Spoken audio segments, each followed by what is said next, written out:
Let's translate the following words into algebraic expressions using variables, constants, and operation symbols.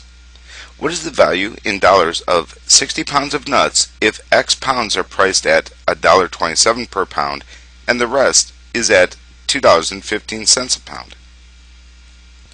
To write an expression for this, we'll first describe our goal, which is what is the value in dollars of this amount. So we'll use a variable that represents this, say y. So let's describe y as, let y be the total value in dollars.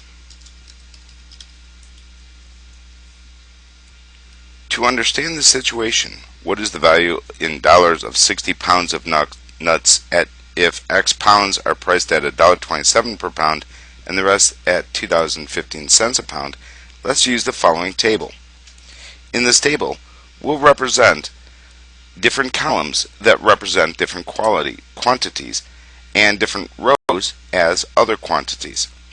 So, for instance, the first column will represent the amount of pounds of our two different quantities that we're combining. So we'll write our first column in terms of pounds. Our first quantity on the left is the quantity at $1.27 a pound, and our second quantity on our left, our middle row, would be at $2.15 per pound. The final row will represent the total of our pounds. So, for example, we have a total of 60 pounds of nuts from combining these two quantities.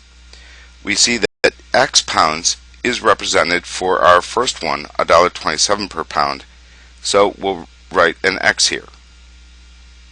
To write another quantity for how many pounds of $2.15 a pound we're going to be adding, consider on our left that if we had a total of 60 pounds, and instead of X, if we used 10 pounds of our first quantity, for these to add to 60, our other quantity would need to be 50. This 50 was found by subtracting 60 minus our first amount, 10. If instead of 10 pounds we were adding, if we were adding 20 pounds, then this other amount would have to be 40. And we found this by subtracting 60 minus our first amount, 10. So this means that for every X amount that we're adding, say X here, that this would have to be 60 minus X for our other quantity. So we'll describe the amount of pounds that we're adding that are $2.15 a pound, write this as 60 minus X. Our second column will be cost per pound. We know that our first cost per pound is $1.27, and the cost per pound of our second quantity is $2.15. We can find the total by multiplying these two columns together and finding the total cost, or the total value. So for this last column, if we have X pounds that are each $1.27 per pound, we would multiply $1.27 times X to represent the total amount in money that we are finding for this first amount.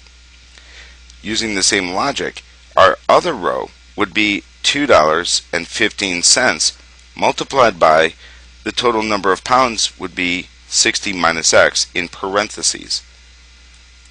This would represent how much money would we have if we had $2.15 a pound multiplied by the amount of pounds, which is 60 minus X.